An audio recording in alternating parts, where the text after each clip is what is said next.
Hello, Gemini, Sun, Moon, Rising, and Venus signs. Kamusta kayo? Sana po ay nasa mabuti kayong kalagayan. Welcome back po sa Star Tarot. Kung bago kayo rito, welcome din kayo. Thank you for your support. I truly appreciate it. God bless you all, Gemini.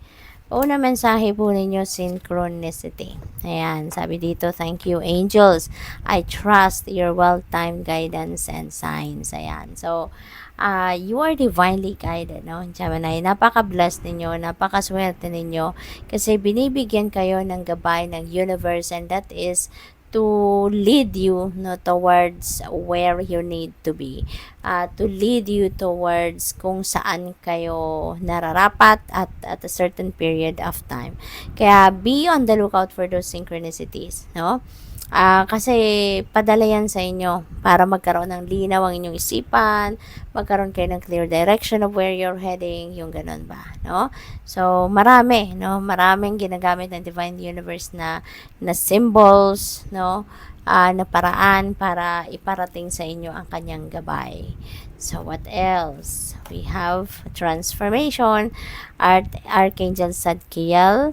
Thank you, Sadkiel, for supporting me to transform from my past challenges. Ayan. So, may mga pagbabago na magaganap dito sa buhay ninyo at maaaring yan ay on a personal level, no? Kasi meron kayong mga pinagdaanang hirap, may mga pinagdaanan kayong mga difficult times or difficult situations in the past sa buhay ninyo at maaaring naapektuhan kayo nito in a big way, no? At maaaring yung parang naiba, no? Yung takbo ng isip ninyo, naiba yung sitwasyon ninyo, pag-uugali ninyo dahil doon sa mga past challenges na yan. But, sa ngayon, Archangel Zadkiel is going to help you, no, na mabago, mag-transform kayo into the best version of yourself, no? So, what else? We have connect with music. Thank you, angels, for inspiring me through music. Ayan. So, siguro, mahilig kayo sa musika. No? Maaring meron kayong inclination towards music. Pero, siguro, for some reason, siguro recently, hindi na kayo muling nakakakanta, hindi na kayo muling nakakapagsulat ng kanta, or hindi na kayo nakakatugtog ng instrumento. So, whatever the case may be, kung anumang paraan ang connection ninyo sa musika, maaaring maaaring natigil or naputol siguro ang connection ninyo, no? So, yun, kaya inimbitahan kayo rito to connect with music. Once again, connect with music kasi there are information, guidance, inspiration na bibigay sa iyo, no? At idadaan ng universe ito through music.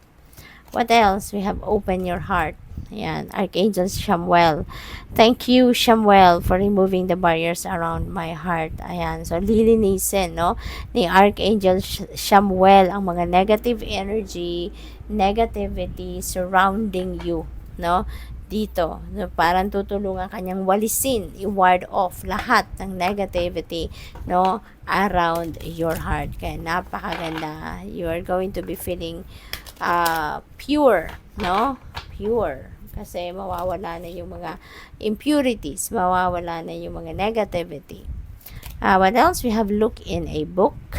Whatever your question right now, you'll find the answer in a book. The words you find will bring the insight you seek. Okay? So, kung ano man ang mga tanong ninyo or tinatanong ninyo sa sarili ninyo sa ngayon, mahahanap nyo daw yan, nakasagutan na yan sa inyong libro na maaaring babasahin ninyo, bubuklatin ninyo. Okay? You'll find the answer in a book. Okay? Kaya, pay attention kayo sa mga binabasa ninyo. When you are reading a book, pay attention to every word or to the phrases, to the sentences na binabasa ninyo. Kasi doon ipapakita sa inyo ng universe ang gabay sa iyo or kasagutan sa inyong mga tanong. So, mapapansin din ninyo yan kasi parang, kunyari, pag nagbasa kayo, wala kayong ibang makikita kundi yun, no? Yun yung phrase na yun or salita yun or a sentence na para sa iyo. Okay? So, what else? We have protection. The fairies of protection are shielding you with a magical fairy ring of love and light.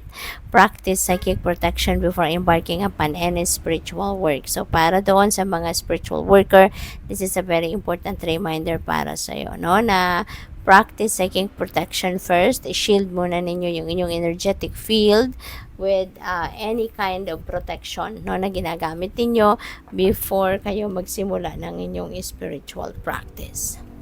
What else? We have hidden depths. Something hidden is about to come to light. Perhaps a secret or memory at the back of your mind. When we expose what's hidden, we can become free. That's very true. No, siguro sa tinagal-tagal ng panahon sa ngayon, magkakaroon na kayo ng kalinawan sa inyong isipan at you are going to siguro you are going to divulge your secret, kung ano man itong tinatago ninyo, kung ano man itong kinikip ninyo sa sarili ninyo. Maybe magkakaroon na kayo ng lakas ng loob na ilabas na yan. Magkakaroon kayo ng lakas ng loob na i-share na yan, no?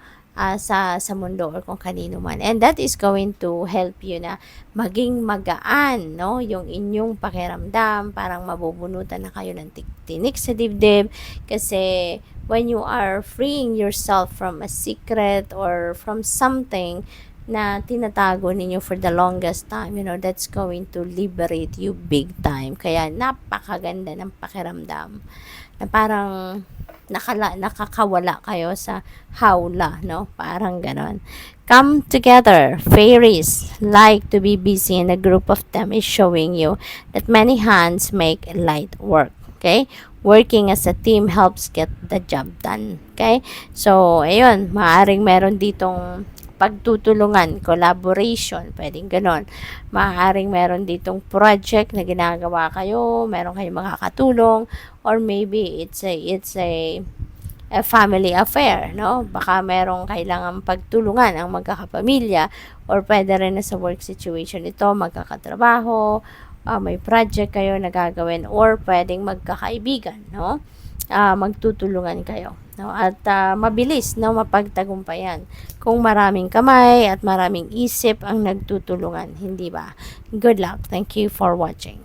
Love and light. Namaste.